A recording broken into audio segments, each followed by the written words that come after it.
A millionaire scorns his pregnant wife in public for another woman.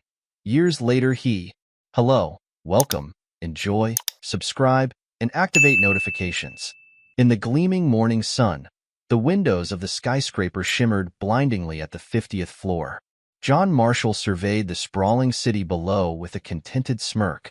His empire of glass and steel stood as a testament to his meteoric rise. "Mr. Marshall, your next meeting starts in 5 minutes," announced his assistant over the intercom. "Thanks, Sarah.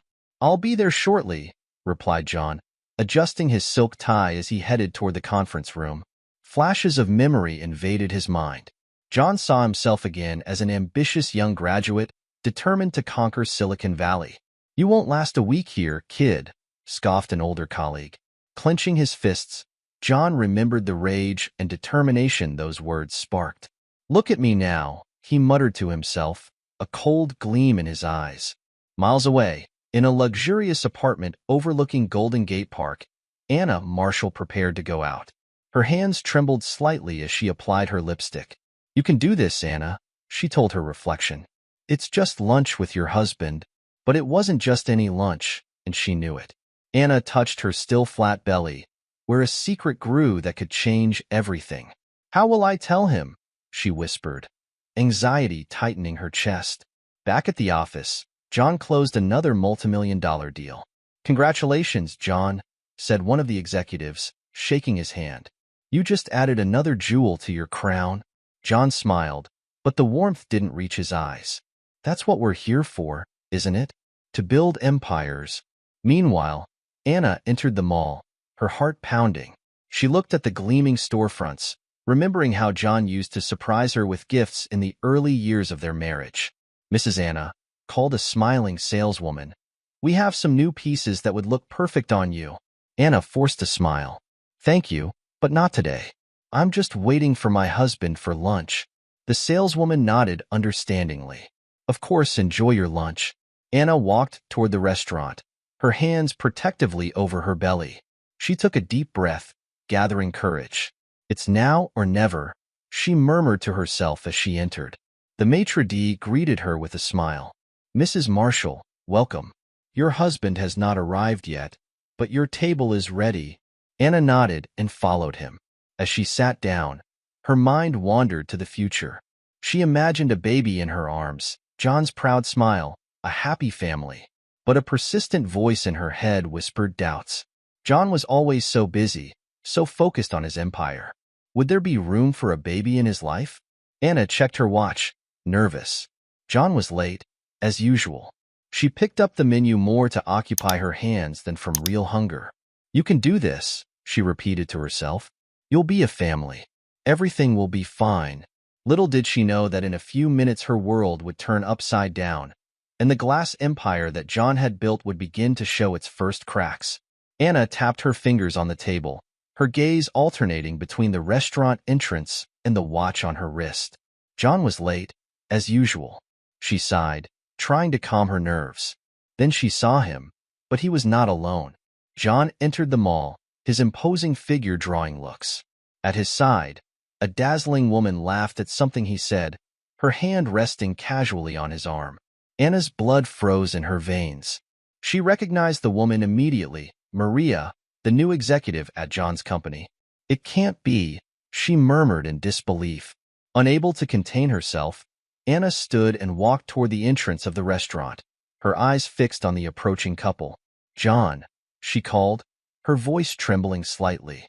John turned around, surprise, and something more, guilt, crossing his face before being replaced by a mask of indifference. "Anna," he said coldly, "what are you doing here?" Maria looked from one to the other, a malicious smile playing on her lips. "We had a lunch scheduled," Anna replied, struggling to maintain her composure. "Don't you remember?" John shrugged. "Must have slipped my mind. I'm busy, as you can see." Anna's heart squeezed. "John, I need to talk to you. It's important." "Now is not a good time." He cut her off, his voice as cold as ice. Maria laughed, a sharp and cruel sound. "Oh dear, don't you get it? John has more important things to do than have lunch with a trophy wife." Anna felt tears burn in her eyes. John, please. Enough. Anna. John exploded, his voice echoing through the mall. Can't you see you're embarrassing us? Go home. I don't have time for your dramas. The silence that followed was deafening. Passers-by stopped, mouths agape at the scene unfolding. Anna felt as if she had been punched in the stomach. Her world was crumbling before her eyes. How could you? She whispered, the tears finally falling. John rolled his eyes, impatient. Grow up, Anna.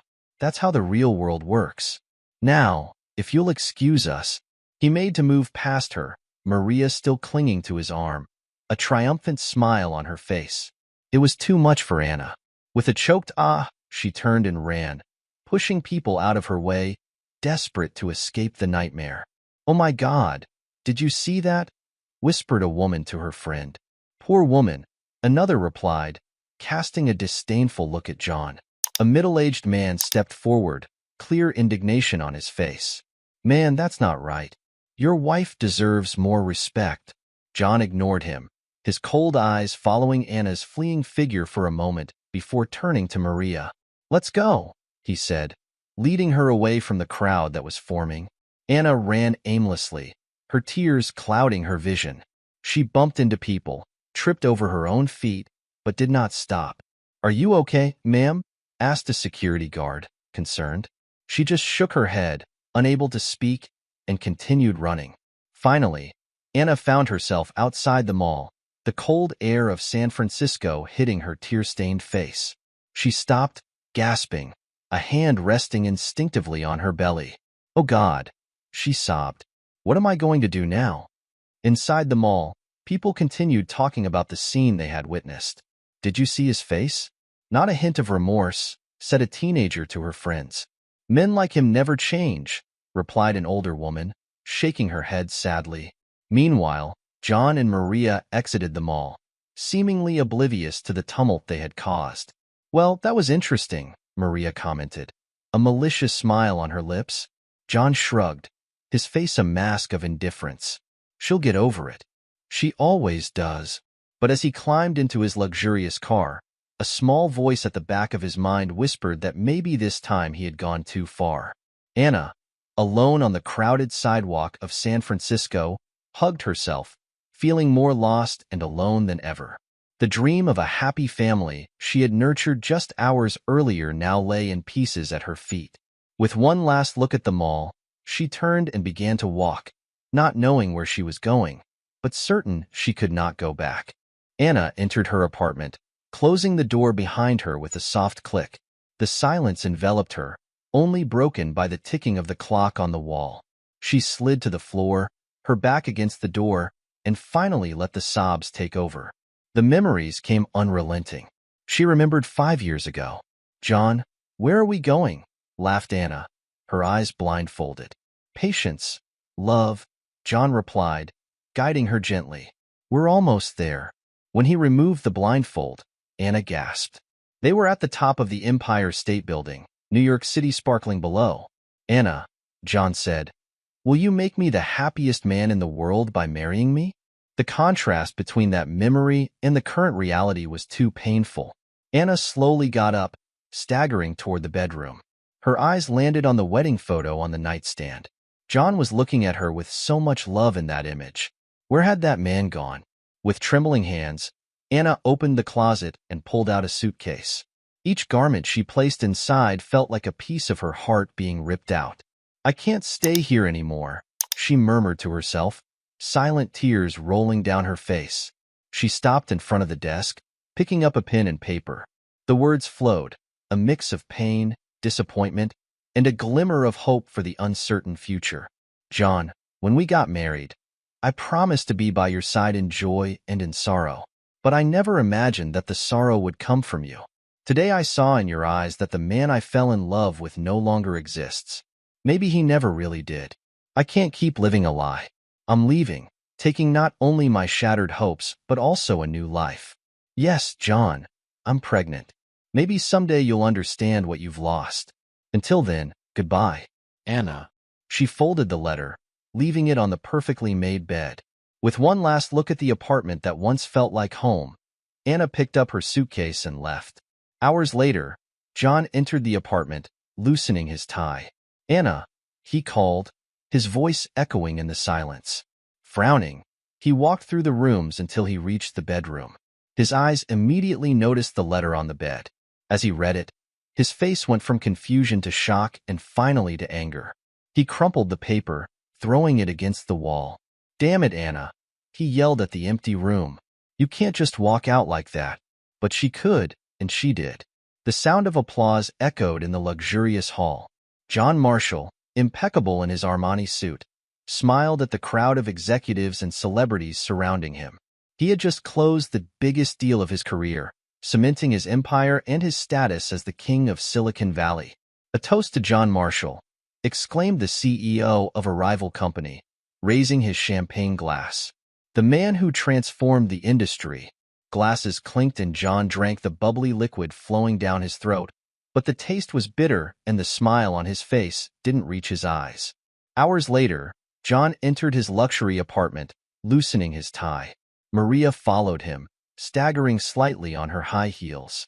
"What a party, John!" she laughed, throwing herself onto the leather sofa.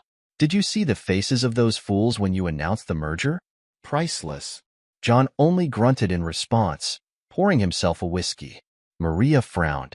"What's wrong? You just made history. You should be celebrating." "I'm tired, Maria," John replied dryly. "Maybe you should go home." "Go home?"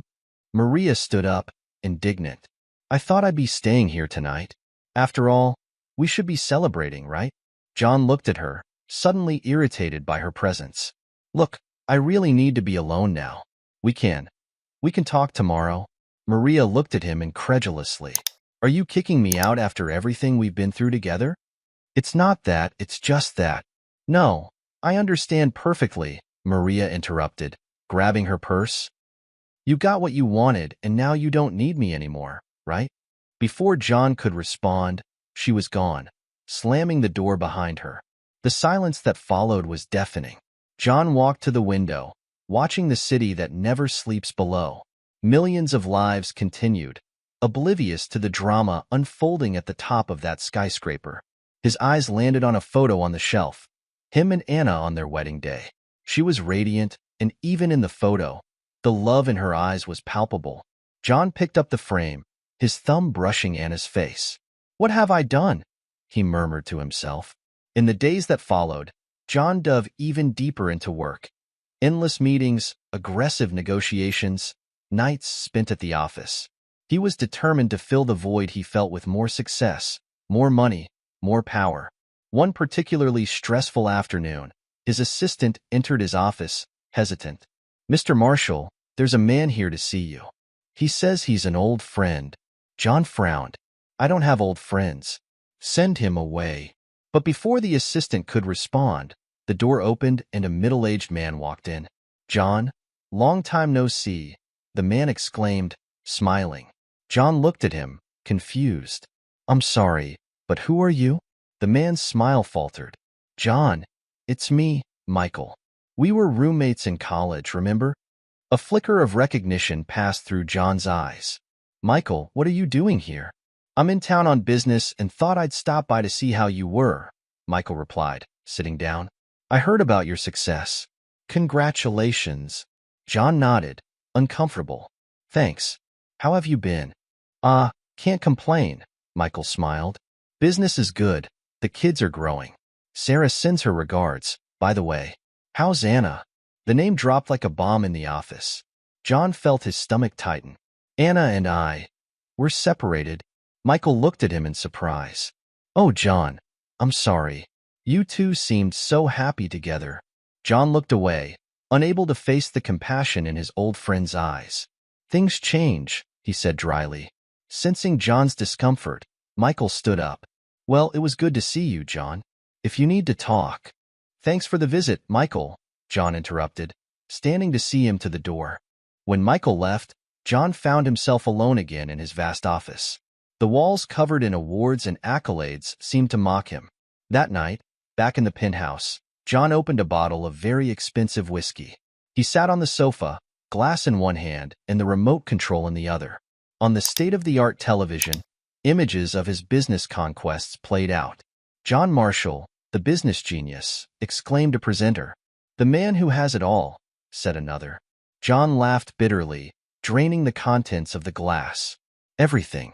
He had money, power, recognition, but sitting there, alone in his luxurious apartment, John Marshall had never felt so empty. He stood up, staggering toward the balcony. Outside, the city glittered, indifferent to his pain. John looked at the horizon, at the thousands of lit windows, each containing a life, a story. And for the first time in a long time, John Marshall allowed himself to cry. Anna's scream echoed through the halls of Boston General Hospital. She gripped the nurse's hand beside her, sweat running down her face contorted in pain. "You're doing great, Anna," encouraged Dr. Lopez. "One more push and your baby will be here." Anna gathered her remaining strength, pushing with everything she had. Suddenly, the room filled with the sharp cry of a newborn. "It's a girl," announced Dr. Lopez, lifting the baby so Anna could see her. Tears ran down Anna's face, mixing with the sweat. "My daughter," she whispered, exhausted but radiant.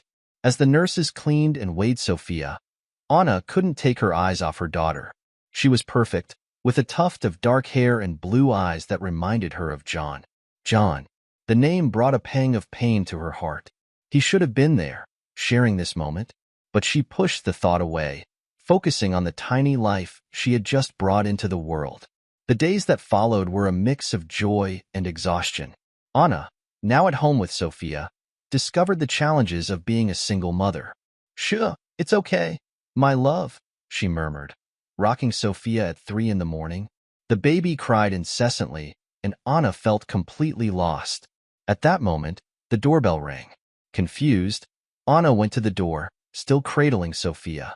Mrs. Perez, an elderly lady, smiled kindly. "I'm Edna, your neighbor from 3B. I heard the baby crying and thought maybe I could help." Anna hesitated for a moment, but exhaustion spoke louder. "Please come in," she said, grateful. Edna took Sophia into her arms with the confidence of someone who had raised many babies. In minutes, Sophia was calm, her little eyes slowly closing. "How did you do that?" asked Anna, amazed. Edna smiled. "Years of practice, dear. I raised 5 kids and helped raise 7 grandchildren. If you need help, just call." Anna felt tears welling up in her eyes. "Thank you," she whispered, feeling less alone for the first time in months. Weeks passed and Anna gradually found her rhythm as a mother. But something worried her. Sophia seemed different, quieter than other babies, with a slightly bluish tint to her lips. Concerned, Anna made an appointment with the pediatrician. Dr. Ramirez examined Sophia carefully, his face serious. "Mrs. Perez," he finally said, "I've detected a heart murmur in Sophia. I'd like to run some additional tests." Anna's world seemed to crumble. Is it serious?" she asked, her voice trembling. "We can't be sure yet," Dr. Ramirez replied gently, "but the sooner we diagnose, the better Sophia's chances will be." The days that followed were a whirlwind of tests and consultations. Finally, the diagnosis. Sophia had a congenital heart condition. "She'll need surgery," explained the cardiologist, "and constant monitoring." Anna nodded, determined. "I'll do whatever it takes," she said, looking at Sophia, who slept peacefully in her arms. Between medical appointments and caring for Sophia, Anna barely had time to breathe. But an idea began to form in her mind. Sitting at the kitchen table, Sophia sleeping in the crib beside her, Anna began to sketch out a plan. She remembered her work as a teacher, the children she met who lacked access to quality education. "What if?" she murmured to herself, scribbling furiously in a notebook. The next morning, Anna called Edna. "Edna, could you watch Sophia for a few hours? There's something I need to do." With Sophia in reliable Edna's care, Anna went to City Hall. Hours later, she returned home, exhausted but hopeful. "How did it go, dear?" asked Edna, handing Sophia to Anna. Anna smiled, kissing her daughter's forehead. "I took the first step toward realizing a dream," she replied. "I'm going to open a school for underprivileged children." Edna looked at her, surprised and admiring. "That's wonderful, Anna. But are you sure you can handle this in Sophia?" Anna looked at her daughter, feeling a determination she hadn't felt in a long time. I have to try, Edna, for Sophia and for all the children who need a chance. In the month that followed, Anna divided her time between caring for Sophia and planning her school. There were sleepless nights, endless meetings, and moments of doubt. But with every smile from Sophia, with every small victory, Anna felt she was on the right path. One day, standing in front of the building that would soon become her school, Sophia snuggled in her arms. Anna felt a wave of emotion wash over her. "Look, Sophia," she whispered. "This is our new beginning. Our chance to make a difference." Sophia cooed happily, as if understanding. Anna hugged her tightly, her heart full of love and hope for the future. There, in that moment, Anna realized she had found her purpose. The pain of separating from John, the challenges of single motherhood, the worries about Sophia's health, all had led her here. And she was ready to face whatever came. "We made it, my little one," Anna murmured to Sophia. "Together we can do anything." The office of John Marshall was quiet, except for the soft hum of the air conditioning and the occasional clink of ice in his whiskey glass. It had been 3 years since Anna had left, taking not only their dreams of a life together, but also a secret that John had yet to discover. The phone rang, breaking the silence. John frowned, annoyed by the interruption. "Marshall," he answered brusquely. "Mr. Marshall." His assistant's voice sounded hesitant. "There's a call on line 2. It's about Mrs. Perez." John's heart skipped a beat. Anna. He hadn't heard that name in years. With trembling fingers, he picked up the call. "Hello, Mr. Marshall," a female voice, not Anna's. "I'm Dr. Lopez from Boston General Hospital. I'm calling about Sophia Perez." John's breath left him. "Sophia Perez?" "Yes, your daughter." John's world stopped. "My daughter?" The doctor paused, clearly surprised. "Mr. Marshall, our records indicate that you are the father of Sophia Perez, born 3 years ago. She needs urgent heart surgery." The doctor's words turned into a blur as John's mind spun. A daughter. He had a daughter with Anna. "Mr. Marshall, are you there?" John swallowed hard. Yes, I'm listening. What does Sophia need?" As the doctor explained the details of the surgery, John was plunged into memories.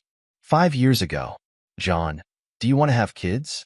Anna asked, snuggled in his arms on the couch. John laughed. "Of course. I imagine a girl with your eyes and my smile." Anna smiled, kissing him softly. "She'll be perfect." 3.5 years ago. "John, I need to tell you something." Anna began, nervous. But John interrupted her, checking his phone. "Sorry, love. I have an important meeting. Can we talk later?" Anna nodded, disappointed. "Sure, later." But later never came. Weeks later, John would humiliate her publicly at the mall, and Anna would leave forever. Back in the present, John hung up the phone, stunned. He had a daughter who was sick and needed him. With trembling hands, he took out his personal phone, searching for Anna's number. He hesitated for a moment before pressing call. The call went directly to voicemail. "Anna," he began, his voice hoarse. "I just found out about Sophia. Please, call me. I need to know everything." Hanging up, John stood abruptly, walking toward the window of his office. Outside, New York continued its frantic pace, oblivious to the emotional earthquake that had just occurred on the 50th floor. A daughter, he murmured to himself, the reality finally settling in. John spent the following hours in a whirlwind of emotions and activity. He instructed his team of lawyers to find out everything about Sophia Perez and Anna's current whereabouts. He canceled all his meetings for the coming days, ignoring the protests from his partners. Sitting in his office, John found himself looking at old photos on his phone. Anna smiling on the beach, the two of them hugging in front of the Eiffel Tower, the happiness in their eyes on their wedding day. "How did we get to this point?" he asked aloud. That night, alone in his apartment, John faced a tough decision. He knew he needed to go to Boston, see Sophia, talk to Anna. But that would mean leaving behind everything he had built over the past years. Maria called several times, but John ignored all her calls. Finally, he answered. "John, where are you?" We have that dinner with the investors tonight, said Maria, irritation evident in her voice. John took a deep breath. Maria, I can't go. Something happened. Something that changes everything. What are you talking about? Maria asked, confused. I have a daughter, John said, the words still sounding strange in his ears. With Anna. She's in Boston and I need to go there. The silence on the other side of the line was deafening. Finally, Maria spoke, her voice cold. I see. And what about us, John? What about everything we've built together? John closed his eyes, guilt and confusion waging a battle within him. I don't know, Maria. All I know is that I need to go to Boston. I need to meet my daughter. After hanging up, John looked at the half-packed suitcase on his bed. In a few hours, he would be on his way to Boston, toward an uncertain future, but with one certainty. He was a father and nothing else mattered now but meeting his daughter and mending the past. The taxi stopped in front of Boston General Hospital, and John Marshall felt his heart race. After a tense and anxious journey, he was finally there. Somewhere inside that imposing building were Anna and the daughter he had only learned about a few days ago. With unsteady steps, John crossed the hospital entrance. The characteristic hospital smell hit his nostrils, bringing a wave of apprehension. He approached the information desk, ready to ask about Sophia Perez, when something caught his eye. In the corner, there was Anna. She was talking to a nurse at the end of the hallway, her back to him.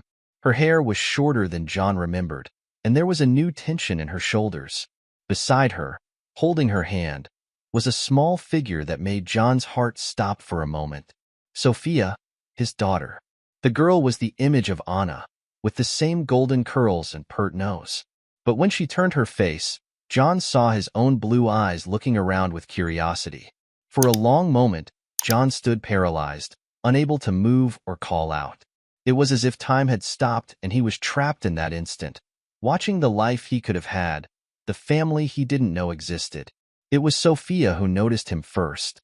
Her blue eyes met his, and for a brief second, they stared at each other. The girl tugged at Anna's sleeve, pointing in his direction. Anna turned around, her eyes widening in surprise at seeing John. A myriad of emotions crossed her face. Surprise, fear, anger, and something more that John couldn't decipher. John, she whispered, and although at a distance, he could see her lips forming his name. As if waking from a trance, John finally found his voice and his legs. He walked toward them, his heart pounding so loudly he was sure everyone in the hospital could hear it.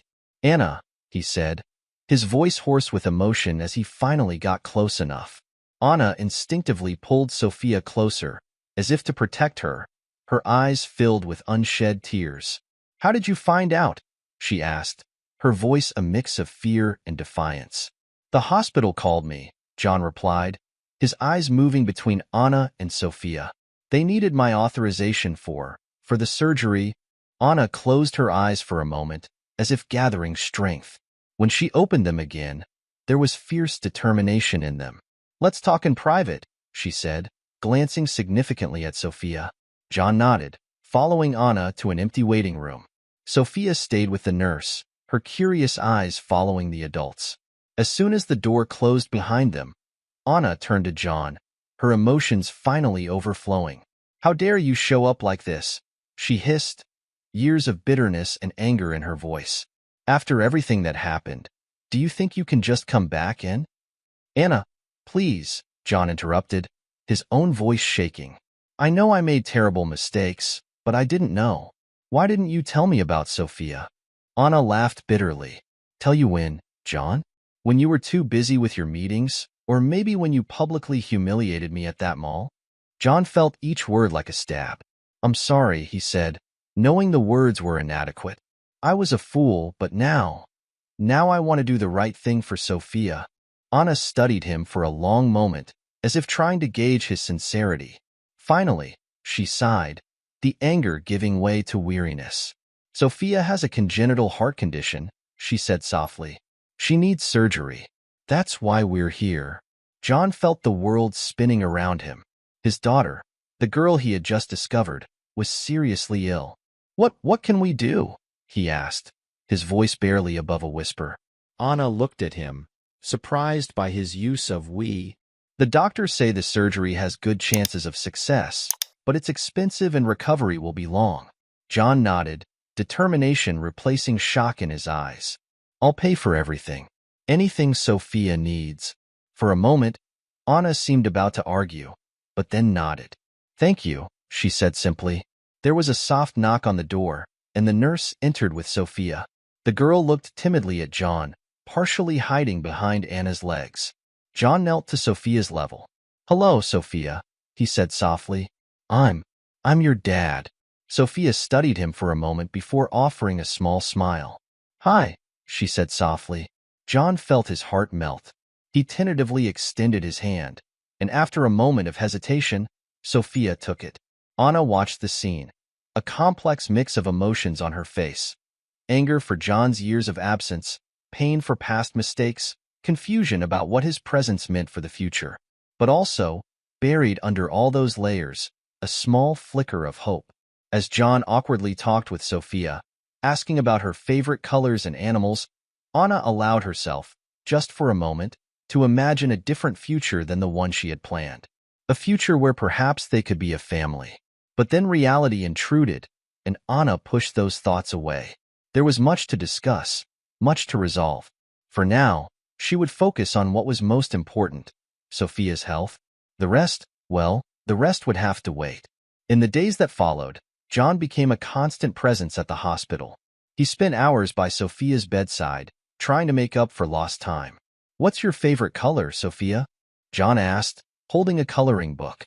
Purple, Sophia replied enthusiastically, her eyes shining. John smiled, handing her the purple crayon. He watched her in wonder as she colored, her small face furrowed in concentration. Anna watched them from the doorway, her heart torn. Seeing John making an effort was comforting and painful at the same time. We need to talk, Anna said softly when Sophia fell asleep. In the hallway, the tension between them was palpable. Why now, John? Anna asked, her voice laden with emotion. Why decide to be a father now? John sighed deeply. I know I made terrible mistakes, but when I found out about Sophia, everything changed. I want to do the right thing. Anna nodded slowly, still cautious. Days later, John accompanied Anna to the school she had founded. Walking through the colorful halls, listening to the laughter of the children, John felt a mix of pride and shame. This is incredible, Anna, he said sincerely. You've built something wonderful here. Anna smiled slightly, the first genuine smile John had seen in years. The moment was interrupted by the sound of John's phone. Maria's name flashed on the screen. Aren't you going to answer? Anna asked, a shadow crossing her face. John hesitated, then turned off the phone. It's not important now. But the past wouldn't remain silent for long. The following afternoon, while John played with Sophia in the hospital room, a familiar figure appeared in the doorway. John, Maria's voice cut through the air like a knife. So this is where you've been. John stood abruptly, his face pale. Maria, what are you doing here? Maria's eyes narrowed, sweeping over John, Sophia, and Anna, who had just entered the room. I came to see for myself, she said coldly. I see you found your family. The word family sounded like an accusation. John felt the weight of his past choices pressing down on him. Anna took Sophia in her arms, protective. I think you two need to talk, she said, her voice tense. Come on, Sophia. Let's get some ice cream. As Anna left with Sophia, John faced Maria, knowing he had difficult decisions ahead. The past and present collided, and he would have to choose his future. Weeks passed, and Anna began to notice subtle changes in John. He was more present, more attentive, not just with Sophia, but also with the hospital staff and the children at the school. One day, as she watched John read a story to Sophia, Anna felt something change inside her, a small spark of hope that she quickly tried to suppress. Has he really changed? She wondered silently. Her thoughts were interrupted by the sound of the monitors, which began beeping frantically. Sophia, Anna cried, rushing to the bed. John was already there, holding his daughter's hand as doctors and nurses flooded the room. What's happening? John asked, panic evident in his voice.